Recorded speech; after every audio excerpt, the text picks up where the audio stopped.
Vitamin B12 આપણા શરીર માટે ખૂબ જ મહત્વપૂર્ણ છે. તે રક્તકણોના ઉત્પાદન અને નર્વ સિસ્ટમને સ્વસ્થ રાખે છે.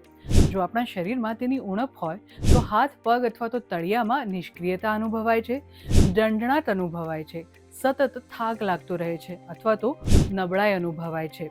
તો આ વિડીયોમાં સમજીએ કે વિટામિન B12ની ઉણપના કારણો, લક્ષણો અને તેના ઉપાયો વિશે. વિટામિન B12, જેને કોબાલામિન તરીકે પણ ઓળખવામાં આવે છે, તે પાણીમાં દ્રાવ્ય વિટામિન છે. તેની ઉણપનું મુખ્ય કારણ B12 ધરાવતા ખોરાકનો અભાવ અથવા શરીરમાં તેનું અપૂરતું પોષણ હોઈ શકે છે.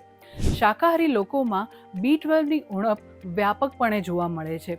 B12 કુદરતી રીતે છોડમાંથી મળતો નથી અને આ વિટામિન મુખ્યત્વે માંસ, ઈંડા, ચિકન અથવા તો ડેરી પ્રોડક્ટ એટલે કે દૂધ, દહીં અને પનીરમાંથી મળે છે. શાકાહારી લોકો માટે ફોર્ટિફાઈડ અનાજ એ પણ વિટામિન B12નો એક મહત્વપૂર્ણ સોર્સ છે.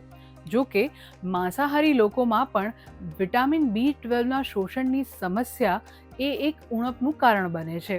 B12ની ઉણપ કેટલાક તબીબી કારણોસર પણ સર્જાઈ શકે છે, જેમ કે એન્ટાસિડ્સનો ઉપયોગ પેટમાં હાઇડ્રોક્લોરિક એસિડનું ઉત્પાદન ઘટાડે છે, જે વિટામિન B12નું યોગ્ય શોષણ થતું અટકાવે છે.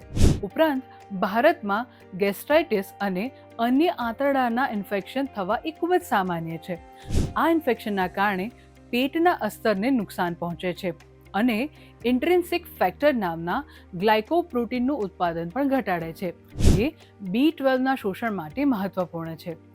B12ની ઉણપ યાદશક્તિ ગુમાવવા, હતાશા અનુભવવા અને ગંભીર એનિમિયાનું કારણ બની શકે છે, કારણ કે B12 રક્ત કોશિકાઓના ઉત્પાદનમાં પણ મહત્વપૂર્ણ ભૂમિકા ભજવે છે. B9 એટલે કે ફોલેટ અને આયરન સાથે B12 પણ લોહીની રચના માટે ખૂબ જ જરૂરી છે. આપણા શરીરમાં તેની ઉણપ છે કે નહીં તે જાણવા માટે બ્લડ ટેસ્ટ કરાવવું જરૂરી છે, જેનું સામાન્ય સ્તર 200 થી 950 પેકોગ્રામ પર મિલીલીટરની વચ્ચે હોવું જોઈએ. જ્યારે આપણે ડૉક્ટર પાસે જઈએ છીએ ત્યારે તે ઉણપના મૂળ કારણ, જેમ કે આહારમાં થતી કોઈ ભૂલ અથવા તો આંતરડાની સમસ્યાની ઓળખ કરે છે. જરૂર પ્રમાણે ડૉક્ટર આહારમાં ફેરફાર અથવા તો સપ્લિમેન્ટ અથવા ઇન્જેક્શનની સલાહ આપે છે. જેમને પણ જઠર સંબંધિત કોઈ સમસ્યા હોય તેમને ઘણીવાર ઇન્જેક્શન આપવામાં આવે છે, કારણ કે આ સ્થિતિમાં શરીર ગોળીને યોગ્ય રીતે શોષી શકતું નથી. વિટામિન B12ના મહત્વને ધ્યાનમાં રાખીને તેની ઉણપને વહેલી તકે પારખીને તેની સારવાર ખૂબ જ જરૂરી છે.